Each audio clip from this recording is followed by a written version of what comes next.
নগাঁও জিলাৰ 7টা ৰাজহ চক্ৰৰ অন্তৰ্গত বানপানী ধুমুহাকে ধৰি প্ৰাকৃতিক দুৰ্যোগ তাৰ পিছতে মাইক্ৰ' ফাইনেন্সৰ ঋণমুক্ত চাৰ্টিফিকেট আৰু 177 গৰাকীক উদ্যোগ বাণিজ্য বিভাগৰ দ্বাৰা সিড মানি এই অনুষ্ঠানত অৰ্পণ কৰা হৈছিল আৰু মাননীয় মুখ্যমন্ত্ৰী ডক্টৰ হিমন্ত বিশ্ব শৰ্মা ডাঙৰীয়াৰ বিশেষ তৎপৰতাৰ বাবে আমাৰ চৰকাৰখনে এনেধৰণৰ টকা পইচাসমূহ পোনপটীয়াকৈ মাজত কোনো বাধা নথকাকৈ সকলো টকা পইচা যাতে তেখেতসকলৰ একাউণ্টত ডিবিটিৰ দ্বাৰা একেদিনাই সকলোৱে পায় তাৰ ব্যৱস্থা কৰা হৈছে। আজি লোকসকল ঘৰলৈ ঘূৰি যোৱাৰ পিছতেই তেখেতসকলৰ একাউণ্টত টকা পইচাখিনি জমা হ'ব আৰু সকলোৱে সেইখিনি সাহায্যৰ দ্বাৰা উপকৃত হ'ব বুলি আমি আশা কৰিছোঁ। মই আজি ইয়াত আমাৰ সন্মানীয় বিধায়ক ৰূপক শৰ্মা ডাঙৰীয়া, সন্মানীয় বিধায়ক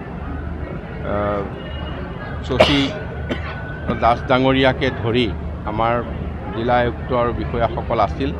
আমি এই অনুষ্ঠানত উপস্থিত হোৱা সকলো লোককে আমি ধন্যবাদ জনাইছোঁ আৰু অতিৰিক্তভাৱে এটা কথা আজি সংযোজিত হৈছে, সেইটো হৈছে যিসকলৰ চৰকাৰী মাটি, ৰেলৱে মাটি ক'ৰবাত যদি তেওঁলোকে চৰকাৰীৰ যিটো নিয়ম মতে টকা পইচা পোৱাৰ বাধা আছিল, তেওঁলোককো মুখ্যমন্ত্ৰীৰ পুঁজিৰ পৰা সাহায্য বানপানীৰ ক্ষেত্ৰত যিহেতু ক্ষতিগ্ৰস্ত হ'ল আগবঢ়োৱা হৈছে। তেনে 266 গৰাকী ব্যক্তিলৈ অতিৰিক্তভাৱেও আমি মুখ্যমন্ত্ৰীৰ বিশেষ প্ৰচেষ্টাত চেক প্ৰদান কৰিছোঁ।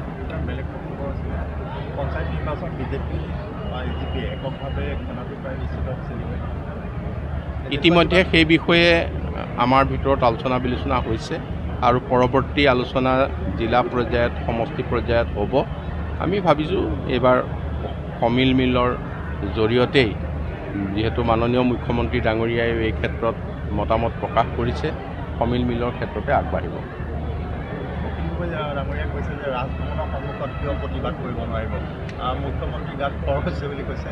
এইবিলাক কথা আচলতে আমাৰ গভৰ্ণমেণ্ট স্প'ক্সমেনে ক'ব। এইটো মুখ্যমন্ত্ৰী ডাঙৰীয়াই আমাক কৈছে যে এই কথাত মন্তব্য দিব নালাগে, সেইকাৰণে মই মন্তব্য আজি নিদিওঁ। ভূপেন বৰাই কৈছে যে মই কাৰো মন্তব্য নিদিওঁ। মুখ্যমন্ত্ৰী ডাঙৰীয়াই ইয়াৰ উত্তৰ দিবলৈ চৰকাৰী বিশেষ দায়িত্ব দিছে, গতিকে তেখেতসকলৰ পৰা এই বক্তব্য শুনিব।